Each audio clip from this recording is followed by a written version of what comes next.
Kayleigh. I'm the Head of Clinical Support at Health Assured, and today I'm joined by Maria. Now, Maria is one of our mental health advisors, focusing specifically on supporting individuals who are absent from work because of stress or anxiety. Maria's role is to get those individuals back in, ideally, into work as quickly as possible, based on setting different objectives for both an employer and for the individual themselves. So I thought, perfect person to come and join me talking about setting goals, achieving objectives, and this episode is going to be released in January, so it seems absolutely fitting. Perfect. Exactly. New Year's resolutions, I'm sure you might make some. I'm also going to make some, and millions of other people are going to make them as well, and probably break them. So, we'll learn how not to break them. Exactly. In this episode. Exactly. And additionally, you are nearly finishing your training for being an organisational psychologist. That's super exciting. So you yourself will have been setting yourself lots of objectives, lots of goals. And it seems like you're sticking to them, because it seems like you're progressing quite well. Yeah, halfway through, nearly there, a couple more months to go. But I'm actually, in doing a bit of research for this, I think I might have jotted down a couple of things for me as well to put into this year. It's wrapping it up, hopefully. Good stuff. We'll see. Well, we'll start with the fact that this is going out in New Year. So people have already probably maybe a couple of weeks into their weight loss journey, their quitting smoking journey. I'm personally going to be working towards financial resilience and having small savings and things like that, giving up on the whole weight loss and quit smoking and stuff like that. Do something different this year. So when people are listening, they're probably struggling, perhaps trying to navigate some changes in their life, and it's all well and good saying, you know what, in January, I'm going to quit smoking, or I'm going to get myself a promotion, or I'm going to do X, Y, Z, if they don't have clear plan and goals in place. So when you're working either, in your life, or when you're working with individuals, what is the way that you you start that journey off for someone? Well, I think it's about, first of all, exactly as we're saying, identifying where you want to be and why, I guess, as well. What's the motivation behind this goal, behind doing what you want to do? Yeah. So when I'm working with the individuals that I work with, obviously they're off from work for a reason. Something is stopping them from having that motivation, either to be in or to enjoy their job at times, even sometimes conflict with managers, conflict with colleagues and things like that. And it's about identifying what are realistic things that we can put in for them at work. And obviously the manager is help, this person's off, what do we do? And with active care, it's quite rapid. So we say this is the goals that the employee wants to achieve. You as an employer should have that also in parallel. And what can we do? And what smart goals can we have? And often one of the biggest recommendations that I do have is well-being check-ins with their manager, to sit down and make smart goals. Because some of the most common reasons that employees are off work is just burnout. They've got so much work to do and it's unrealistic. The time that they're given is so limited, a typical 9 to 5, and it's just they practically can't put it into action. So ironically, it's always the most common smart goal that I put in there. And SMART is a universal kind of approach, isn't it? I mean, I learned SMART objectives, I think probably it was university it started, then I learned it in my graduate job and so on, and it's popped up in every kind of element. Also, I thinking about things like personal trainers. I had a personal trainer for a little bit last year, and whilst he didn't refer to it as SMART objectives, it's very clear that that's what it is. You just need that structure to go through. So it's applicable in work life and personal life, and I'm probably going to keep using examples like things like weight loss journeys or quitting smoking and stuff like that, but it's realistic is what it is really important, because it's all well and good to be right, my New Year's resolution is to get skinny. Yeah. Well, what does skinny look like? Yeah. Is it skinny or is it healthy? Is that what is it that you're looking at? And when you say you want to lose weight, how much is that? And let's look at, is that realistic? I want to lose 5 stone in a year. Well, that could be half of someone's body mass in I'll weight themselves. So looking at what's realistic from that. Do you want to break down what SMART is? Because I'm saying I know what it is. It's come up in all points of my life. Other people might not even realise what that is. Yeah. So we were discussing, in fact, there's like an extra ER that I did a little bit of like research about, and I thought was really, really interesting. So SMART is a acronym. So S stands for specific. Yeah. So being very, very specific, like you mentioned, I want to lose weight, but what does that look like exactly? Yeah. It has to be realistic as well. So S is for SMART. S is for smart. S is for smart. M is for measurable. So how can you measure what you've done, how far you've come, what does that look like? A is achievable. So actually something that can be done and is not, I want to go to the moon by January. It's like, are you actually going to be able to do that? I can't use that as well. R is realistic, like we talked about, and T is time bound. So having, I want to do this by this time. By next week, I want to, learn 2 extra words in Spanish, or I don't know, having a limit as to this month and that month, and kind of tracking it as you go. And that tracking it as you go is exactly the kind of extra ER that I did a little bit of research and found. So the smarter. The E is for evaluate. So regularly going back to your little written down list of what your goals are and being like, oh, did I actually do that? And reflecting back to it and like tracking yourself as to where you are. So checking back and evaluating it, seeing if it is still the goal that you want to do, or do you need to adjust it actually a little bit, because as time's gone, it's not become realistic and it's not achievable. Do you need to switch it a little bit? And then R in the smarter was reward. I think we often don't reward ourselves for it. It's like, oh, I've got this goal, I want to do it. And then you think, oh, when I achieve it, that's the reward. But what happens when it takes a long time to achieve it? And sometimes you want to say, by the end of the year, I want to have lost, so-and-so weight, or this many kilograms. But then you start to lose that momentum as you go. And it's that delayed gratification that can be quite demotivating. So it's about having that immediate gratification as you go. Kind of every month be like, oh, how much have I lost this month? We're like, oh, great, okay, cool, I'm nearly there, and you're really going, and then you have that big gratification at the end once you finally reach it. So evaluating it as you go and rewarding yourself for even the teeny tiny steps that you do get. I think that's, we live in an age of instant gratification as well. With everything being at our fingertips. No longer do you have to, maybe I'm showing my age here, but pour through the Argos catalogue, look at everything, then write down all the numbers, go into the shop, order things. Everything is at the click of a button now, and even more so, things like Apple Pay, that immediate, and that tomorrow that item's going to arrive there. Even instant gratification, like posting pictures and receiving the likes immediately, those types of things. So everyone's got that. So you need to think about how that, because that's kind of the world we live in, how can you apply that to the reward of smarter? I really, really like this approach, because we thrive off something like validation as individuals. We want the good job, Kayleigh, good job, Maria, the well done, the pat on the back, and you can't expect that to come from an external source. You have to reward yourself. You have to congratulate yourself. So that could be, if we're thinking practically, I feel really awful that we're using like a weight, like a weight loss journey, or a kind of a health journey of some kind.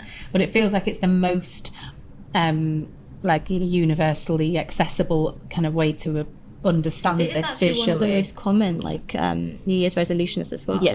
Typically it's mostly like health related things, but the most common one is losing weight. And you could do so. Evaluate and reward. You've got evaluate there, so like progress pictures, looking at yourself over the course of weeks and months. You can even notice things in weeks as well. And whilst you might not notice a number changing on the scales, you can see a form changing in pictures. It could even be the other way around. If you're bulking, if you're putting on weight and putting on mass, and that's what you want to do, that's your goal, then you can see that. And the reward could be, I just interrupted you, sorry, but the reward could be, so I used to do stuff like, I'm not really one for buying clothes and things, but when I was going through that journey, I'd be like, well, after a certain amount of time, I'm going to buy a new top that I wouldn't have dared considering even wearing for, because I didn't think I could, and allowing myself a little bit of a treat in that way. Or even I'd reward by, you know what, I've done really, really well, gonna go out for a really nice meal, and guilt free, because there shouldn't be the guilt associated with it. You should still have balance with things. So I do think that we need to be adding the smart, I might even apply that internally when I'm doing smart objectives and things like that. I think you were saying as well about the evaluation in terms of like tracking yourself physically or like by numbers, but I think it's really important kind of emotionally as well. How I felt this week. Maybe I haven't lost like whatever this many kilos, but I felt good. I felt better. Like I went to the gym this many times in the week and my mood has gone this way or that way, and I haven't been to the gym the whole week and I've felt a bit low or a bit lethargic and things like that. So it can be like assessing how you're feeling as well as not just kind of like tangible. Lost this much, try and look like this or look like that. And when you even do the evaluate, you don't even have to be writing that. You just check in internally. I mean, I like to record and document everything. Yeah, me too. Maybe it's the manager in me or whatever, the corporate side of me. I like to document, and I've got about 12 million journals because I see a nice new notebook. And that's a nice journal. I wrote 2 pages and then I was like, correct. I'll find a new one. Correct. But so it does help, just to transfer it down onto something, because then it feels more concrete and consolidate it that way.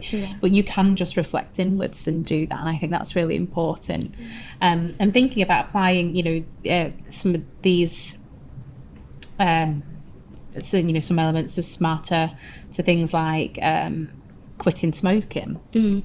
Again, one of the most started and failed types of resolution. I've been there a million times myself. Have quit, I've not smoked cigarettes in a long time now, but it was trying, testing, and I was in my 20s when I was doing that, so it linked in with socializing and fear of missing out and all of that kind of stuff. But when you look at setting a smart target for smoking, specific, it might not. You need to be realistic, like we say, and it could just be, right, I'm going to quit smoking. Well, actually, maybe you need to break that down. Be realistic. If you're smoking 20 cigarettes a day, very few people will, be very successful going cold turkey. But if you want to try it, then absolutely go for it. But you might want to reduce intake or switch to a cigarette alternative or something like that.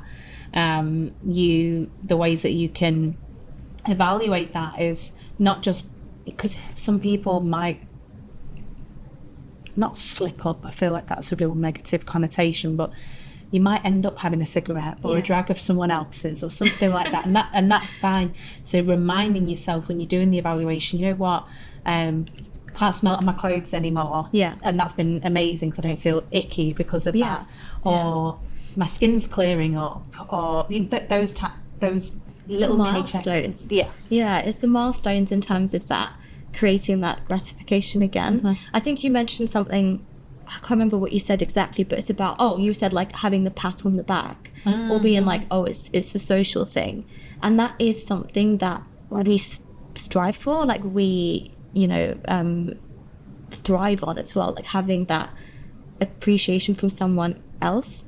So there was like this thing that I read about, like they even experimented it as well in terms of like having someone else notice what you're doing, and it was like this study with like nurses or doctors or something in like a hospital, and they were like monitoring them in terms of how often do they wash their hands as per the protocol. So they have to wash their hands when they go into the patient's room and when they come out, And they did it as like a blind study where like they didn't tell them what they were doing, and it was like, we just want to observe the humans in their natural environment. And they noticed that literally 1 out of 10 would actually wash their hands and follow the protocol, which was a bit like, oh, that's hygiene and like in a medical environment, but it is what it is. But then they put this like incentive in place where it was like, you have to do it as a team. Like you and your team need to whatever, like have this number percentage of like you washing your hands. And they put like screens around the ward, and it monitored like each person how many times they wash their hands, and then like the sum as a team. And just having that kind of gratification of like, we're in a team, like we need to do this, like me and you, Kayleigh, we need to reach this number. Please wash our hands. We need to wash our hands. It went up by 90%. Oh my god, which is huge. Just by saying like, we're in it together, like you're gonna hold me accountable and I'm gonna hold you accountable, and we can visually see that we're slacking and we need to get on it.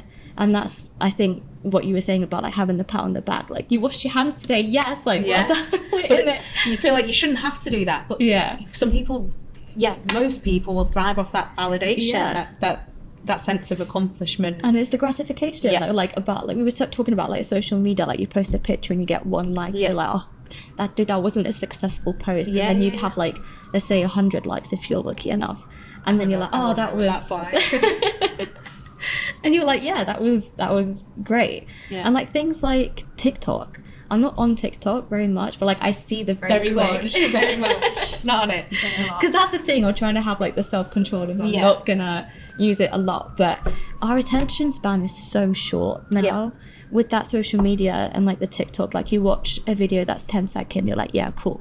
The minute it hits like 30 seconds or over, I'm done. I was literally having this conversation the other day, and I was like, if it's a video where it's got at least 7 or 8 seconds of just someone doing like a prelude to something, I'm like, swipe. Literally. I'll never know what happened, but I want I'm not interested. I want dogs rolling off sofas immediately. That's the kind of thing I want. Pandas falling out trees and stuff. That's, I want the immediate, literally, just like.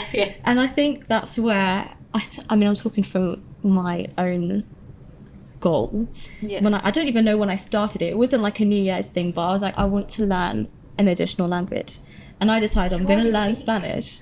You're already multilingual. I speak Arabic, but that's just because of like being Lebanese and being raised in the household. But that wasn't like something I consciously was like, I want to learn Arabic. It was like my mom just was like, you're going to speak Arabic, so we did. But I loved like Spanish music. I love like whatever the Spanish atmosphere. So I was like, I want to understand what I'm listening to, because I'll memorize the words and sing along and have absolutely no idea what I'm singing. So I was like, I'm going to try. What did I do? I downloaded Duolingo. And that owl keeps me so accountable. If I miss a day, that owl, and I've seen so many memes on the internet of like the Duolingo owl like appearing in your nightmares, because it will literally like bombard you of like, you didn't practice today, sorry. It's like, I'm so sorry, I was busy, I have a job. But and it's like you can also have that gratification when you see your streak going up. So currently, not to brag, I'm on 200 days of Duolingo streak, unbroken, but because that owl just won't leave me alone, and I can see that I'm like 110 days in, I've got this far, I'm not going to give up now. And it's like, then that is that intrinsic motivation as well, like, oh, come on, Maria, you've got this. The owl is like bombarding me with the extrinsic motivation, like someone else is like holding me extrinsic. I've never heard that before. Really? There's like intrinsic and extrinsic motivation, so kind of being held accountable, I guess, is like the extrinsic, where like that owl is telling me, Maria, you got to go, and I'm like, oh, but then I have it and I see that I'm so close to like 200 days. Okay, I'll keep going. So I think with like regards to the weight loss or things like I don't know, like let's say learning a new language, I think it's really good to kind of have someone in it with you. Like accountability. Exactly. And having those rewards in as well, to be like, okay, team, like when you reach, let's say 20 days and I reach 40 days, we're going to go out for a meal. And I think that's another thing that's really important when making smart goals, is comparison, and be like realistic. Let's say, for example, I don't know, because I have a history of like learning languages, I can probably pick up one pretty fast. Yeah. But let's say, I don't know about you, but maybe you don't know a lot of languages. No. You can't be like, I'm going to learn Spanish by the end of the year. Yeah. Because it's not proportionate and realistic for you. Yeah. So it's about also, because on social media, there's so much comparison as well. Yeah. So much comparison. And I've seen so many of these, like, my morning routine, I wake up at like 6 a.m. and I go to the gym and I walk my dog. That's great. Good for you. I can't do that. It is about being realistic as to what can I achieve. And comparison is, I think there's a quote like, comparison is a thief of joy or something like that. That sounds very philosophical, but like, I think it is a quote, like, comparison is the thief of joy. Like, when you start comparing yourself to others, it's nasty, it's horrible, and it's not, you know, and if you fail it, it's not a reflection of you, it's a reflection of they just have a different capacity or a different resilience or whatever to you. So it's quite a tricky one, because sometimes if you bring someone into to your goal and your objective to help make you accountable, it is likely that they might be working towards the same one. Exactly. So the competition for some people can be really motivational, but then the lack of reward if you've not been the best one. Yeah. Even though it's like, say, what's best for one is not, you know, like, for the other. Yeah, exactly. It's quite a difficult one to get the balance right for what suits you and your psychological, you know, like mentality. I was thinking this about, so my partner and I go through various weight loss journeys. We both use the same PT separately before we met one another, and we both had really great outcomes with that, and our PT held us accountable. That's another thing, and I'll touch on that in a moment. Then when we came, you know, we met each other, then we moved in with each other. We were like, let's add each other on MyFitnessPal, and you know, like, compare login in streaks. Let's compare our step counts, all of that kind of stuff.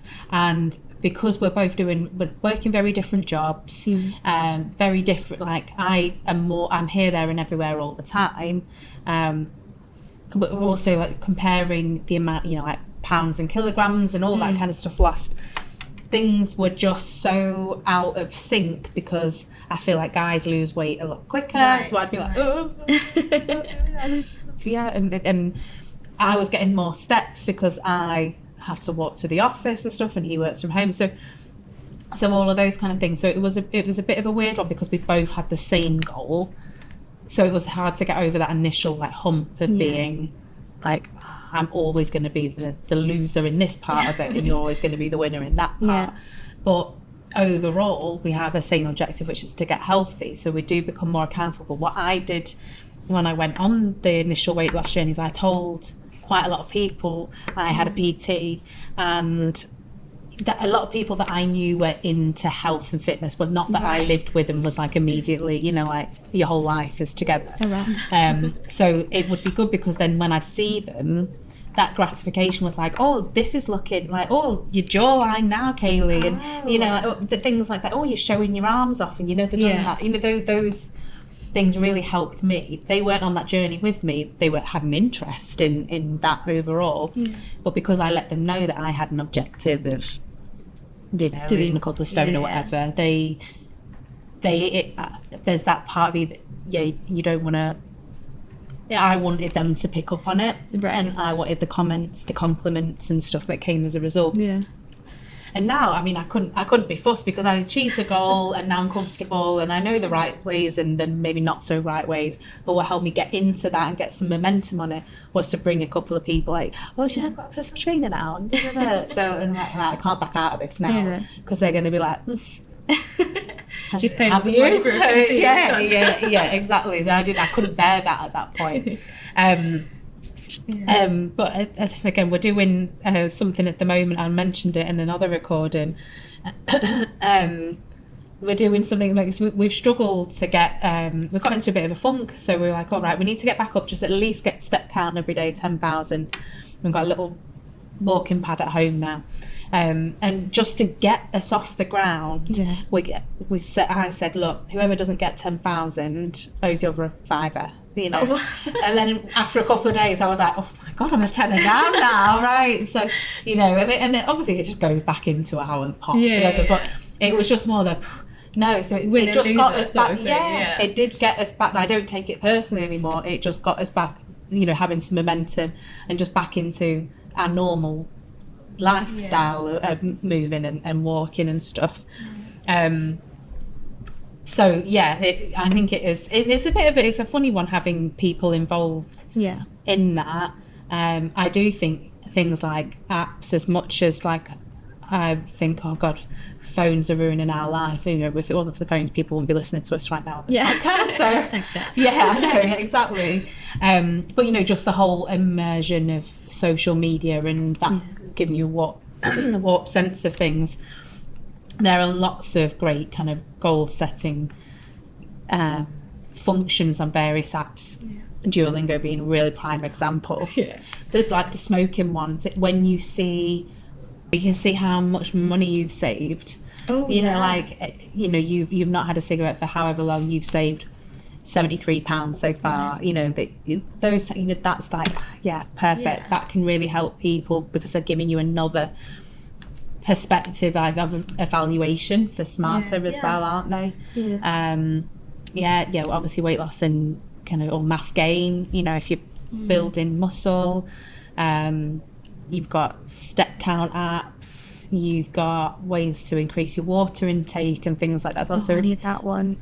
Yeah, you do. What we were saying before, I've had so many coffees. Yeah, I was like, I feel a bit lethargic today. Even though I've had so much coffee, and I was like, I've probably had one gulp of water today. That is why. Which is a terrible. Oh my God. It is really bad. You know what? I think that might be one. If there's like a water tracking app, I might have a look at that.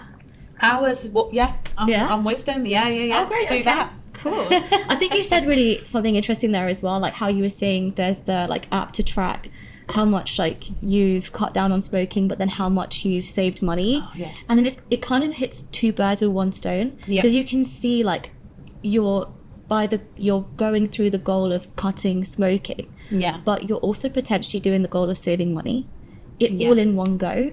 So that's another like smarter goal as well, in terms of having a look like how many birds does this one stone being the goal hit? Because then that motivation could go up so high when you see like how well it's doing for everything. On the smoking one as well, sometimes you can see how your like lung capacity will have increased. Like not having the all the chemicals going in and stuff, and with lung capacity will come better heart health and as well, and overall fitness levels. So maybe you wanted to climb Mount Snowdon as well at the end of the year, but thinking, oh God, there's too many things that I'm doing at once. Well, actually your fitness is going to improve as well as a result, so you're a little step closer to that perhaps longer term goal of climbing Snowdon or something. So you're not that I'm going to do that. I did it. Terrible. Oh, you did? You did experience. I did it. You're going to put everyone off now. Don't do it. No. It was a great. You know what? I would actually do it again, but really? I definitely need to be much fitter. I think I went with a group of friends, and it was supposed to take, typically on the average, it would take us like 6 hours. It took us 11 hours. 11 hours. Couple of tears along the way, a couple of leg cramps, might have needed a piggyback here and there, but again, that's the teamwork of like someone saying, come on, we've got this, give me your hand, we're going to do it together. And I think, let's say for example, someone for whatever reason doesn't feel comfortable sharing their goal with their family, or doesn't feel comfortable sharing it with their friends for whatever reason. Maybe it's a goal that maybe they don't feel comfortable to say, I have this problem, or I have this issue. I'm sure there's like, for example, like places or like groups on the internet to say we're all in this together. Maybe I haven't told my boyfriend or haven't told my mum or whatever about it, but you guys are going to hold me accountable. So again, it doesn't have to be teamwork necessarily with someone that you see face to face every day, or that you know personally. It could be like an anonymous kind of group as well, of people that track you and keep you accountable as well. So no excuses. Everyone's got a way to keep motivated and to be held accountable by someone. No, absolutely. I think so. If you were looking at, all right, so say we're setting a goal. Say it is, it's Christmas and I'm about to set my New Year's resolution or whatever we're looking at. How would you start someone would you say write this down? I'm just thinking about like ways to commit yourself to something. Right. Write it down, draw up like an actual chart, like what does smart look like to you? Would you encourage that? Oh, 100%. Yeah, I think you were saying, and you and I were both saying, like, we're very like pen and paper kind of girls. 100%. I think there's like studies that even show like writing something down makes you like a certain percentage more likely to do it, because you get like so much, like there's multiple parts of your brain that are getting involved, and neuroscience is just incredible. And I think I mentioned to you that I really love neuroscience. There's such an interesting part of like learning why we are the way that we are. So 100% like writing something down is a really like at least a good starting point. And if you're kind of like a visual learner, like spread it out, color it in, want to stick it on the wall. That was the way I used to study when I was doing my A-levels. I'd write like big fat posters and color it, make it like on the wall and like a chart that I could like get that gratification of ticking it off as well. So yeah, definitely like writing it down, having that structure, perhaps taking the smarter route rather than just smart, seeing as there's an option to evaluate and to reward yourself as well. And it might initially feel really, really difficult at the start to build up that habit or to break a habit. But it takes, I think, on average, like 18 to 35 days to build or to break a habit. And people might be like, oh, I'm too old. Like, oh, I've fallen into that habit. I'm too old to break out of it. Or I've been smoking for 20 years and nothing's happened to me. I'm sure I'll be fine. But it's never too old. Like let's say we're talking about learning a skill, like someone would really like to learn a language, or they want to learn how to ride a bike or whatever. If we look at it from, and it's going to sound like we're going to look at it from a neuroscience perspective.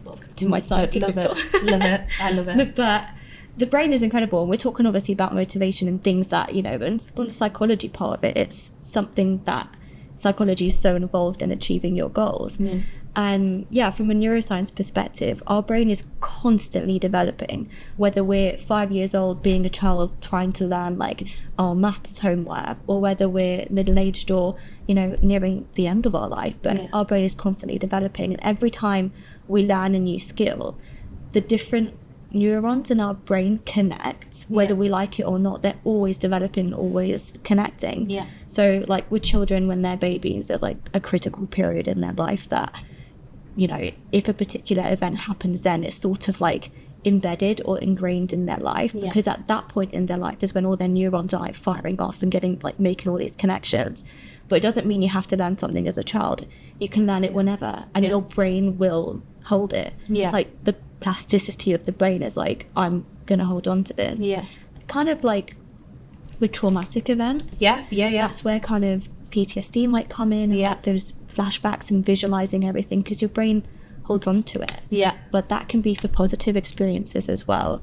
And with like the reward part of it, that's again part of the brain's all the neurotransmitters, the dopamine, the serotonin comes in, and we're at the end of the day, if we really simplify it, we're quite like simple people, simple animals. Like we just want to be told that we're doing well.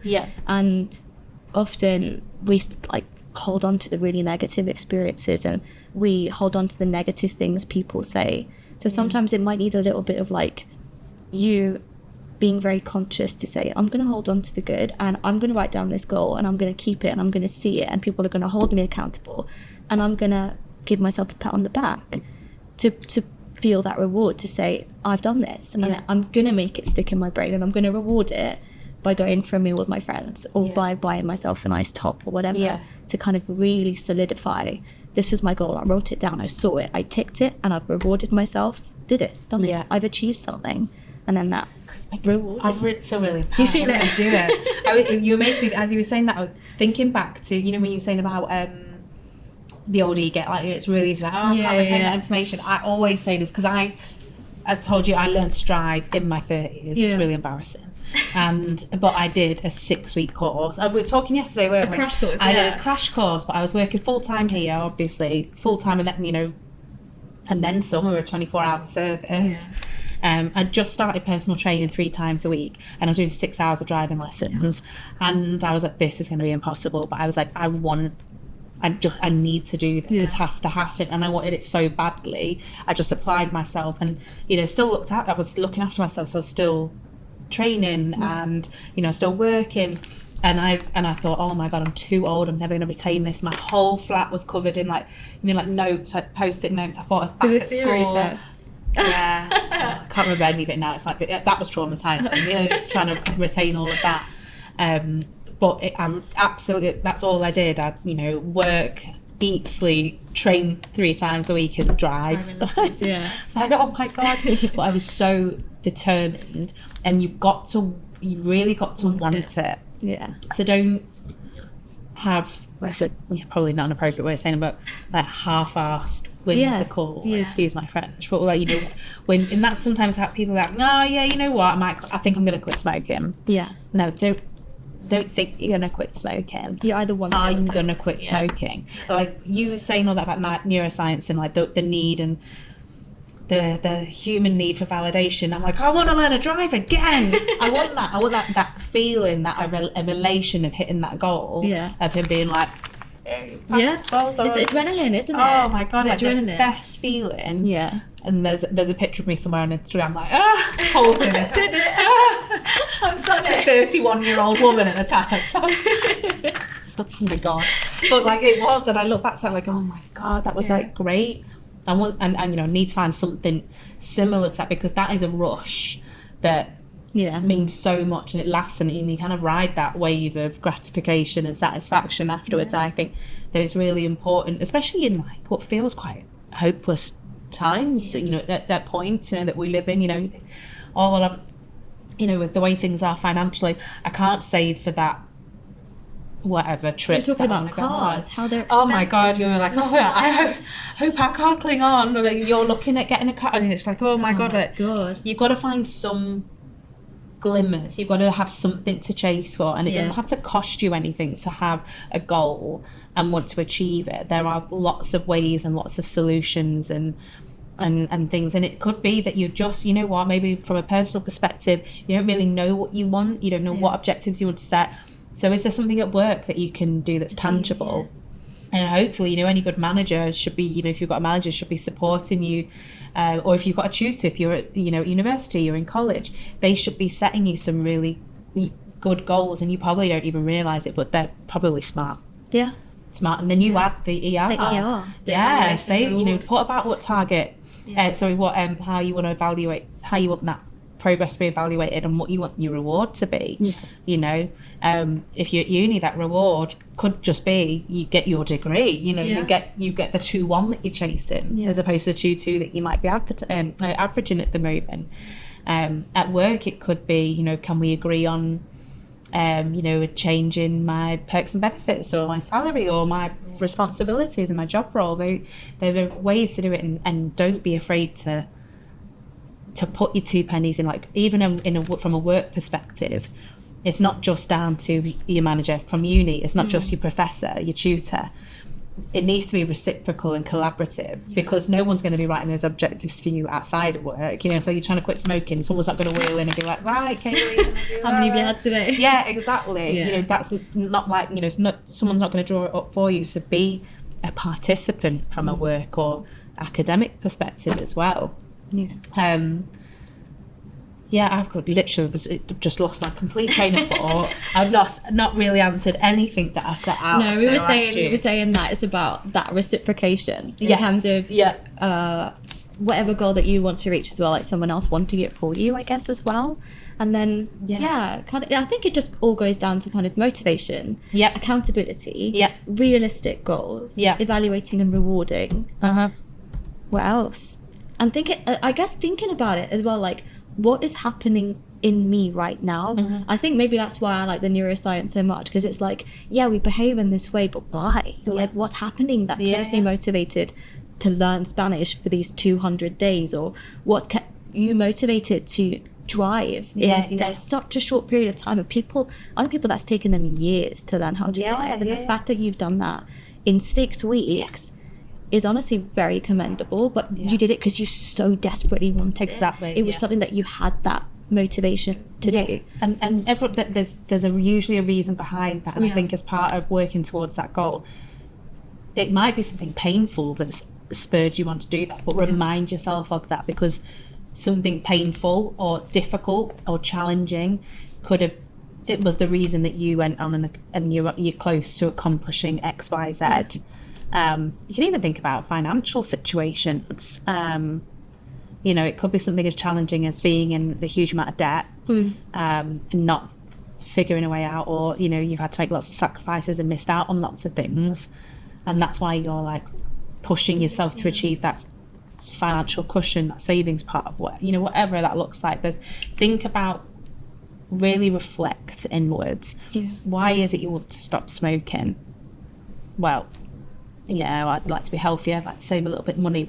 Why? Maybe there is something a bit more painful that led to that, and so an adverse situation, and it's not a bad thing to think about why that is, because that could even be more of a motivator, as I'm making even the reward even sweeter as well when you get to it. I was just thinking as well, if anyone is listening or watching this and you're not sure like where to go at all with this, like you want to do something but you're still, maybe Maria and I haven't made any sense to you at all, but you think, I want a piece of that, like I want to achieve an objective, and I want to achieve that goal and feel accomplished. But if you've got the assistance programs, just speak to counsellors. Bread and butter is setting goals. You beat me to it. Yeah, I was literally going to say the same thing. Yeah, it's like their whole, our whole approach as well is goal oriented. Like, isn't it? Because we work in a short term way because we want people to achieve results as quickly but as safely as possible. So if you don't know where to start, just speak with one of us. I mean, don't necessarily ask for Maria or I might not be available, but we've got over 100 counsellors there waiting to help, and again, you might even want to speak to a legal advisor because you're in a bit of a sticky situation with practical matters, legal matters, and again, you don't know where to start and you want to achieve X, Y, Z. This is our bread and butter, is setting or helping collaboratively set goals. The solution for exactly as well. And I think you mentioned that sometimes the motivation might come from an adverse life experience or like a traumatic thing, and we often hold on to that and we think it's not going to go away.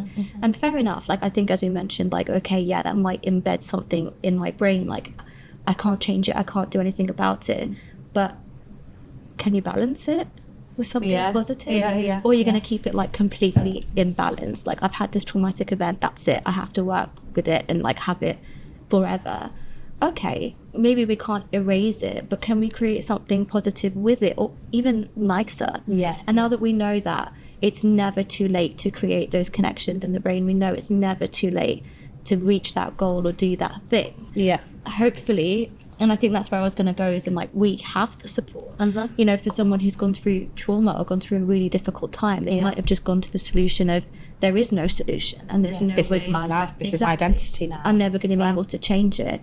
Maybe you can't change it, but maybe you can change the way you think about it or the way that you perceive it, or at least balance it with something positive. Correct. Do you know what I mean? Like every, I guess very cliche, but every cloud has a silver lining, and there could be a reason behind it, and there could be, if not a solution, at least something to balance it, and still give you, maybe you couldn't learn to drive for a reason, and maybe that had a really negative impact on you, and maybe till now it frustrates you. Oh God, I couldn't learn to drive until I was 31, and it's embedded, let's say, in your brain.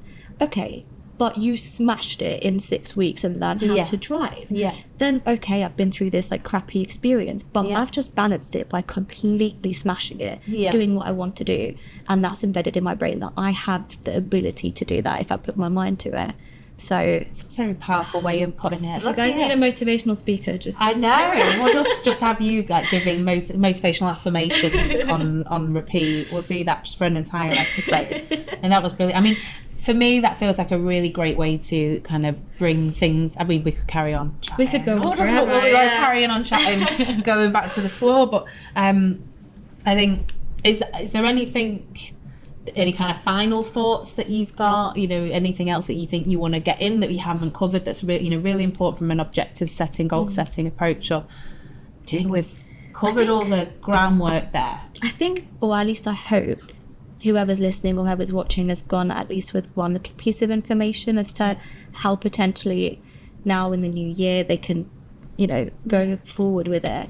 I think one thing we didn't address perhaps with the evaluation process, like when you're making the smarter goals, okay, you've gone back, you've evaluated this, but did you take into consideration that there might have been a hurdle or there might have been some sort of a setback? And I think it's also important when you make the SMART goals to potentially be like, that might not be attainable this month because I've got to pay this bill, or I can't possibly go to the gym 5 times this week because I'm working overtime or I'm not in the country. So it's also like setting plans for the setbacks. Like if that doesn't work out, what would I do instead? So essentially you've got no excuse. You have to do it. You heard it. That's it. No excuses. Maria's final say on that. Want to speak. You're accountable to Maria if you don't achieve those objectives. Call up the helpline and let her know. Keep her Ask me and I'll give you a roller king as to why. As to why I haven't got through. No, I think that's really good. I think, I know you said you hope some people take something away. I think they'll take a couple of things at least away from this, even if it's just a reminder of like any progress, like is an accomplishment. You should be really proud and make sure you reward yourself with that and find some sense of accountability wherever you can to help with this whilst you're learning these new habits of discipline and boundaries and structure with things if you're not naturally inclined to be that way. So thank you very much, Maria. That was a pleasure. You're welcome. Thank you for having me. It was a pleasure.